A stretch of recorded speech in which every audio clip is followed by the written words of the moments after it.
Hello friend, this is Gyan Singh. Welcome to the let's support. तो आज का हमारा टॉपिक है ट्रांसफार्मर, यानी कि हम ट्रांसफार्मर के बारे में पूरी जानकारी लेंगे। तो ट्रांसफार्मर क्या होता है और उसके एप्लीकेशंस क्या होते हैं, ट्रांसफार्मर कहाँ कहाँ यूज होता है, कितने प्रकार के ट्रांसफार्मर होते हैं, इसकी पूरी जानकारी हम लोग इस वीडियो में लेने चल रहे हैं।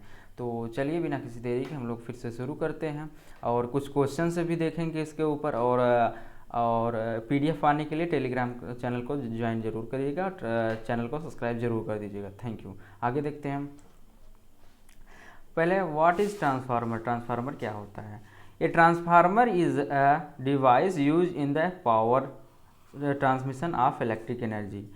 आप अपने घरों में, आपके घरों में कहाँ से एनर्जी आती है? पहले आपको वो जहाँ से पैदा होती है बिजली, वहाँ से फिर चलती है, वहाँ से बहुत हाई वोल्टेज में बिजली चलती है। फिर आपने देखा होगा छोटे छोटे पावर स्टेशंस लगे होते हैं आपके घरों के आसपास, या कहीं हब होता है वहाँ बिजली आती है। फिर आपके घर के आसपास इसी तरीके से ट्रांसफार्मर लगा होता है। तो ट्रांसफार्मर का क्या काम होता है?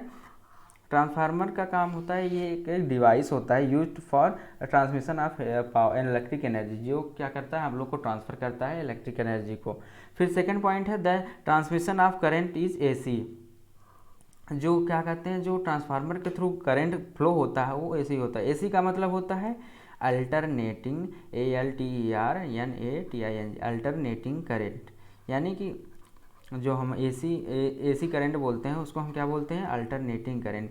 ये इसके थ्रू क्या होता है? अल्टरनेट करंट क्या होता है? फ्लो होता है।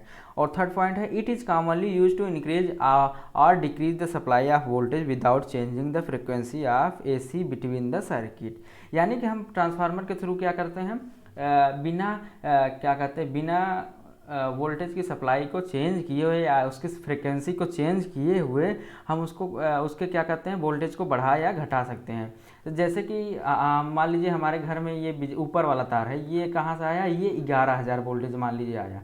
तो हमारे घरों में कितना आता है वायर के थ्रू? हमारे घरों में आता है 240 वोल्ट।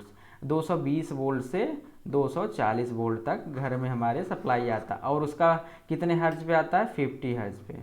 ठीक, इसकी फ्रीक्वेंसी कितनी होती है? 50 हर्ज होती है। तो हमारे घरों में क्या होता है, ये कैसे होगा काम? तो ये ट्रांसफार्मर के थ्रू हमारे घरों में स्टेप डाउन ट्रांसफार्मर लगे होते हैं, जो क्या करते हैं, बिजली को कम करके हमको देते हैं। जैसे 11,000 आया तो स्टेप डाउन ट्रांसफार्मर, ये क्या है? हमारा स्टेप डाउन ट्रांसफार्मर है। इसके थ्रू हमको बिजली क्या हुई? 220 से 240 वोल्ट तक की बिजली हमको मिली। तो ये हमको क्या करता है? बिजली को कम करके देता है। और फिर इंक्रीज करके कहाँ, ये सबसे ज़्यादा कहाँ होता है? जहाँ से आप पावर स्टेशन, जहाँ से आप बिजली पैदा करते हैं, वहाँ लिटिल अमाउंट में बिजली करंट आता है। फिर उसको क्या कहते हैं, स्टेप अप ट्रांसफार्मर लगा के वो फिर से क्या होता है, वोल्टेज हाई हो जाता है, फिर वो हर जगह सप्लाई होता है। फिर हमारा पॉइंट नंबर 4 क्या है? The transformer work on the basis of principle of electromagnetic induction. ठीक, सॉरी एक मिनट, क्या है हमारा इलेक्ट्रोमैग्नेटिक, क्या है? The transformer work on the basis of principle of electromagnetic induction. यानी कि हमारा जो है ट्रांसफार्मर किस बेस पे वर्क करता है? इलेक्ट्रोमैग्नेटिक इंडक्शन और म्यूचुअल इंडक्शन के बेस पे काम करता है। तो आगे चलते हैं, देखते हैं कि और इसमें अगर कोई भी परेशानी हो तो आप कमेंट सेक्शन में ज़रूर बताइएगा और लाइक करना ना भूलिए, चैनल को सब्सक्राइब जरूर कर लीजिएगा। अगर थोड़ा सा भी अच्छा लगा हो तो आप ज़रूर करें। और इसका पीडीएफ का लिंक पाने के लिए टेलीग्राम चैनल को ज्वाइन करें, जो कि डिस्क्रिप्शन में लिंक आपको दिया है। तो एक बात, सीधी सीधी बात हम जान लेते हैं। जो हमारा ट्रांसफार्मर होता है इलेक्ट्रॉनिक डिवाइस होता है, जो कि यूज किया जाता है ट्रांसमिट करने के लिए, क्या? इलेक्ट्रिक करंट को ट्रांसमिट करने के लिए। जो हमारे घरों में इलेक्ट्रिक करंट आता है वो ट्रांसफार्मर के थ्रू ही आता है। और क्या होता है, वो स्टेप डाउन ट्रांसफार्मर, जो हमारे घर के आसपास स्टेप डाउन ट्रांसफार्मर लगे होते हैं, उसी के थ्रू हमको 220 से 240 वोल्ट की करंट हमारे घर में सप्लाई आती है। अगर इससे ज़्यादा सप्लाई आएगी तो हमारा डिवाइस क्या होगा? जल जाएगा। तो हमारे स्टेप डाउन ट्रांसफार्मर का ही ये सारा कमाल होता है। तो आगे देखते हैं। 2 types of transformer basis on voltage level. यानी कि वोल्टेज लेवल की बेसिस पे क्या है हमारा? तो 2 तरह के ट्रांसफार्मर हैं। हमने अभी क्या बताया था? एक स्टेप अप ट्रांसफार्मर होता है, एक स्टेप डाउन ट्रांसफार्मर होता है। पहले हम स्टेप अप ट्रांसफार्मर के बारे में जानकारी ले लेते हैं। स्टेप अप ट्रांसफार्मर क्या होता है? In step up transformer the output voltage is increase, यानी कि जो हमारा स्टेप अप ट्रांसफार्मर होता है उसका काम होता है कि कम बिजली को हमको क्या करता है? इंक्रीज करना, यानी बढ़ा के देता है, बढ़ा के हमको देगा है। They are used between the power generation and the power grid, यानी जो हमारे बहुत बड़े बड़े प्लांट लगे होते हैं जहाँ पे बहुत एरिया में, जहाँ डैम के पास जहाँ से बिजली पैदा होती है वहाँ से क्या होता है? छोटे अमाउंट में रहता है, उसको क्या करते हैं? स्टेप अप ट्रांसफार्मर लगा के वो क्या करता है? बिजली को इंक्रीज कर देता है। इंक्रीज करके हमारे घरों में तब ये आता है। वहाँ ये स्टेप अप ट्रांसफार्मर का यूज कहाँ हो गया? वो ग्रिड के पास हुआ, या और पावर जनरेशन जहाँ पावर्स को जनरेट किया जाता है वहाँ पे ये यूज होता है। फिर अब क्या होगा? फिर हमारा क्या है? फिर हमारा है स्टेप अप ट्रांसफार्मर। दूसरा हमारा है step down transformer. Step down transformer, in step down transformer the output voltage is decreased, यानी कि जो हमारा स्टेप डाउन ट्रांसफार्मर होता है वो क्या करता है? जो हमारे बिजली आती है घरों में उसको क्या करता है? डिक्रीज करके देता है। जैसे कि हमारे घर आसपास जो खंभों में तार लगे रहते हैं उसमें क्या होता है? 11,000 वोल्टेज आता है।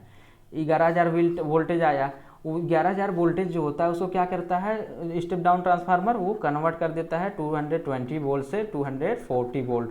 वो कितने हर्ट्ज पे? 50 हर्ट्ज पे, ठीक, इतने हर्ट्ज पे वो कन्वर्ट करके हमारे घरों में बिजली देता है। ये जो ट्रांसफार्मर देख रहे हैं ये हमारे घरों के आसपास देखे होंगे आपने, कभी न कभी तो देखा होगा। यही हमारा क्या है? स्टेप डाउन ट्रांसफार्मर है, ठीक। और जो हमारे घरों में स्टेपलाइजर लगता है, स्टेपलाइजर क्या करता है? स्टेपलाइजर का काम क्या होता है? ये बिजली को इंक्रीज करके देना, यानी कि जो जैसे कि हम बहुत दूर से अगर बिजली ला रहे हैं स्टेप डाउन ट्रांसफार्मर के थ्रू, तो वो बिजली कम हो जाती है, तो उसके लिए हम क्या लगाते हैं? अपने घरों में स्टेपलाइजर लगाते हैं। वो क्या करता है? बिजली को थोड़ा इंक्रीज, ज़्यादा नहीं, थोड़ा बस इंक्रीज करके दे देता है, जैसे 10 वोल्ट या 12 वोल्ट इंक्रीज करके हमको दे देता है, जिससे कि हमारा घर का अप्लायंस सारा चलने लगता है। तो चलिए आगे देखते हैं। The transformer is basically voltage control device that is used widely distribution and transmission of alternating current power, यानी कि जो हमारा ट्रांसफार्मर होता है बेसिकली एक वोल्टेज कंट्रोल डिवाइस होता है। उसको क्या करता है? वाइडली यूज किया जाता है ट्रांसमिशन ऑफ अल्टरनेटिंग करंट, यानी कि एसी करंट को ट्रांसफर करने के लिए एक जगह से दूसरे जगह पे ट्रांसफर करने के लिए ये यूज किया जाता है। फिर हमारा दूसरा पॉइंट है the idea of transformer was first discuss by the Michael Faraday, यानी जो हमारे साइंटिस्ट थे माइकल फैराडे, उन्होंने ही क्या किया था? ट्रांसफार्मर की खोज की थी। उन्होंने इस आइडिया को डेवलप किया था और उन्होंने ही ट्रांसफार्मर को बनाया था। कब? 1831 में, यानी 1831 में बनाया था उसको, ठीक। आशा करते हैं आपको समझ में ज़रूर आ रहा है। अगर आ रहा है तो वीडियो को लाइक करें और कमेंट ज़रूर करिएगा, अपने क्वेश्चन में ज़रूर पूछिएगा, और टेलीग्राम चैनल से ज्वाइन हो जाइए, वहाँ पे PDF लिंक आपको मिल जाएगी, ठीक। चलिए आगे देखते हैं। तब हम अब जान लेते हैं वर्किंग ऑफ ट्रांसफार्मर, यानी ट्रांसफार्मर क्या वर्क होता है, यानी कार्य, उसका काम क्या होता है, काम उसका क्या होता है। तो चलते जानते हैं। The transformer work on the principle of Faraday law, electromagnetic induction and mutual induction, यानी हम पहले भी जान चुके हैं हमारा क्या करता है जो ट्रांसफार्मर है किस पे बेसिस पे काम करता है? इलेक्ट्रोमैग्नेटिक इंडक्शन और म्यूचुअल इंडक्शन के बेस पे काम करता है। There are usually 2 coils, primary coils और सेकेंडरी कॉइल होती है।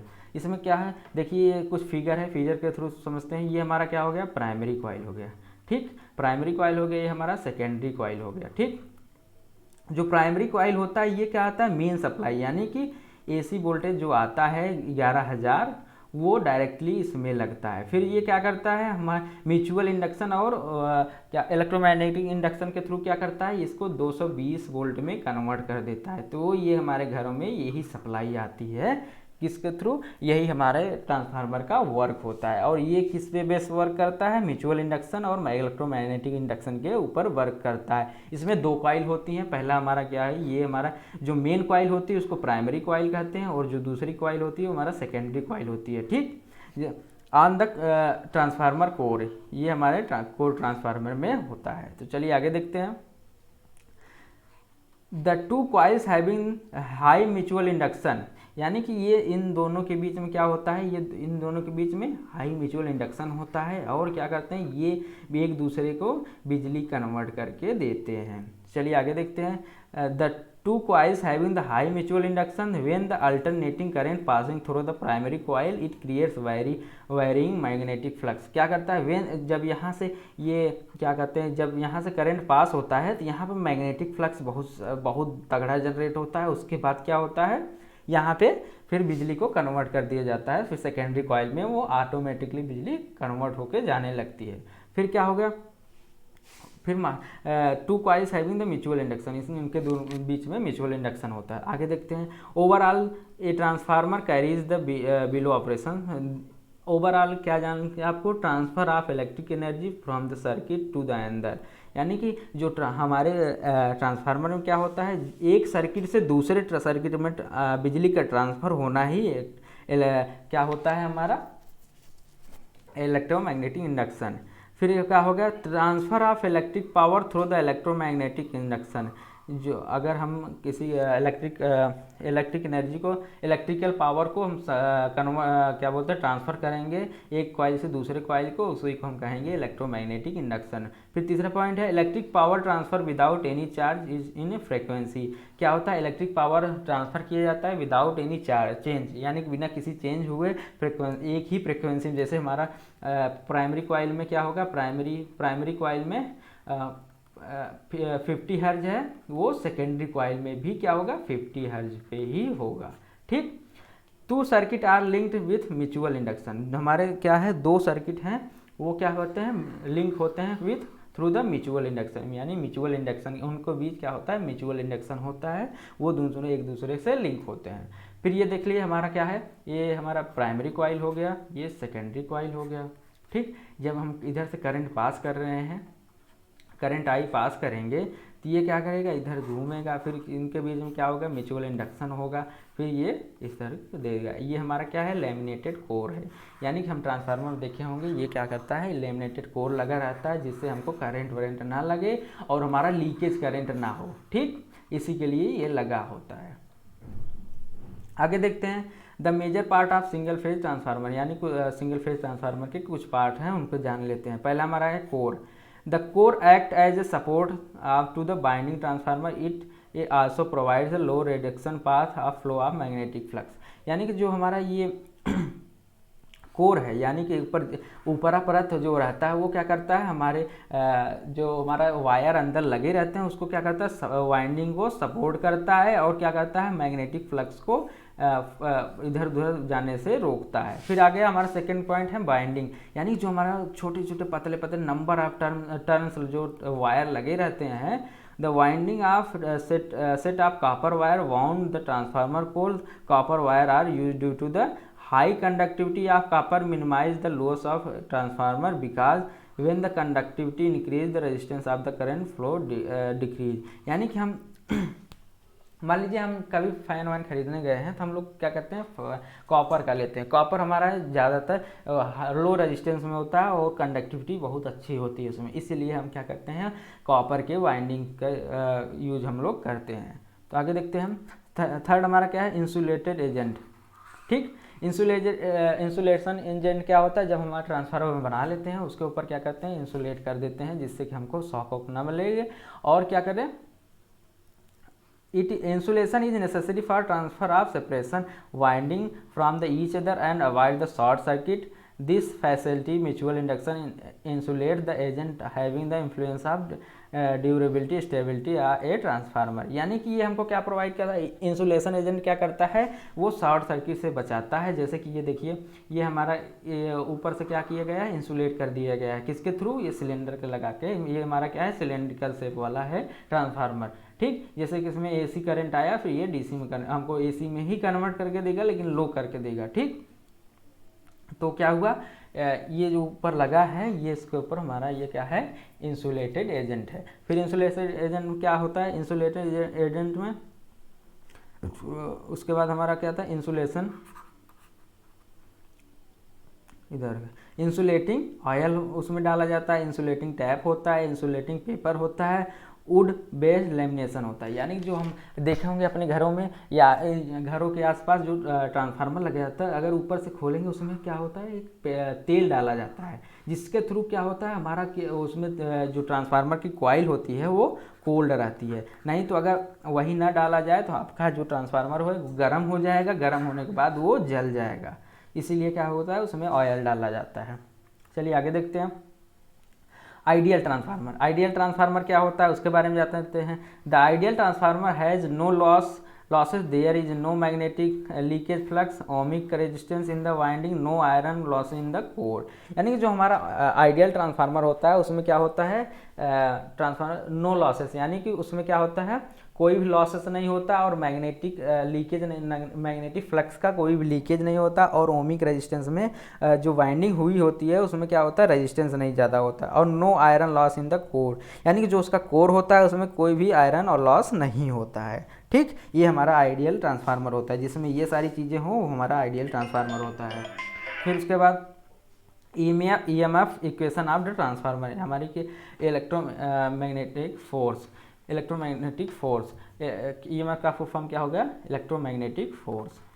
ठीक, उसके बाद ये इसमें क्या हमारा क्या होता है, N1 क्या होता है number of turns in the primary coil, और N2 क्या होता है number of turns in the secondary coil. E1 क्या होता है supply of voltage on the primary winding, और E2 क्या होता है terminal voltage theoretically secondary winding. जो हमारा जैसे कि देख रहे, एक सेकेंड दिखा देते हैं आपको, ये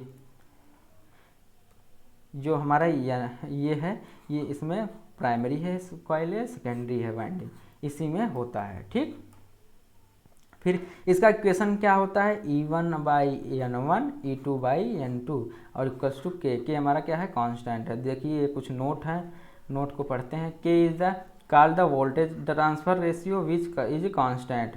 case first N2 is greater than N1, यानी जब हमारा नंबर ऑफ कॉइल या दूसरे सेकेंडरी कॉइल हमारा जब ज़्यादा रहेगा, टर्न्स ज़्यादा रहेंगे number of turns of primary coil में, तो K1 it is called step up transformer, यानी कि जो हमारा स्टेप अप ट्रांसफार्मर होगा उसमें क्या होगा सेकेंडरी कॉइल में, सेकेंडरी कॉइल का टर्न्स ज़्यादा होंगे और हमारे प्राइमरी कॉइल का टर्न्स कम होगा, तो ये हमारा क्या हो जाएगा स्टेप अप ट्रांसफार्मर हो जाएगा। फिर केस सेकेंड हमारा क्या आता है N2 is less than N1, तो हमारा क्या हो जाएगा ये स्टेप डाउन ट्रांसफार्मर हो जाएगा। तो स्टेप डाउन ट्रांसफार्मर का क्या होता है, उसमें जो प्राइमरी कॉइल होती है वो ज़्यादा होती है, नंबर ऑफ टर्न्स ज़्यादा होते हैं, और सेकेंडरी कॉइल में नंबर ऑफ टर्न्स कम होते हैं।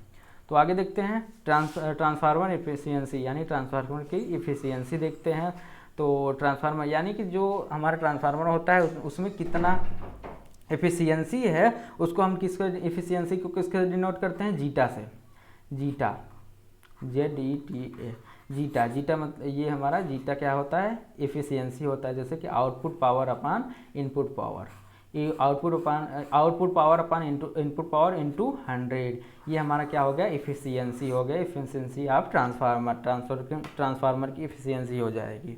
तो आगे देखते हैं, देखिए जैसे कि जीटा बराबर यानी efficiency output power upon input power equals to output power plus losses, यानी जो लॉस होते हैं उसके लिए ये फार्मूला है।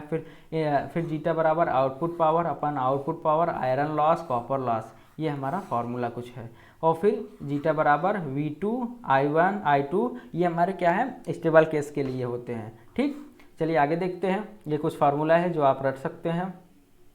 फिर एप्लीकेशन ऑफ ट्रांसफार्मर, यानी ट्रांसफार्मर का यूज कहाँ कहाँ होता है। तो the transformer transmit the electric energy through the wire over long distance, यानी जो हमारा ट्रांसफार्मर है उसके थ्रू क्या करते हैं हम इलेक्ट्रिक एनर्जी को एक दूसरे जगह से दूसरे जगह ट्रांसफ़र कर सकते हैं, बहुत लंबी दूरियों तक। आप देखे होंगे आपकी लाइट कहाँ से आती है उसका आपको पता नहीं रहता कहाँ से आती है, यानी कि वो बहुत दूर से ही आती है। फिर transfer with multi secondary are used in radio TV receiver with require several different voltage. यानी कि जो हमारा ट्रांसफार्मर कहाँ कहाँ यूज हो किया जाता है, रेडियो में आप देखे होंगे, टीवी में देखे होंगे, और जहाँ जहाँ भी आपको रिक्वायर्ड हो वहाँ वहाँ यूज़ किया जाता है फॉर सेवरल डिफरेंस लाने के लिए वोल्टेज में, यानी कम ज़्यादा करने के लिए वोल्टेज में कम करने या ज़्यादा करने के लिए यूज किया जाता है। Transformer are used as voltage regulator. हमारा ट्रांसफार्मर क्या हो एक वोल्टेज रेगुलेटर का काम करता है। जैसे आप फैन के लिए क्या लगाते हैं, रेगुलेटर लगाते हैं ना, उसी तरीके से हमारा जो ट्रांसफार्मर है वो वोल्टेज रेगुलेटर का काम करता है, जो कि कम या ज़्यादा करता है, क्या करता है, वोल्टेज को कम या ज़्यादा करता है। तो चलिए आगे देखते हैं। ये एक आपका क्या है, एक न्यूमेरिकल है। न्यूमेरिकल को देख सकते हैं और आप इसका आंसर बताइए।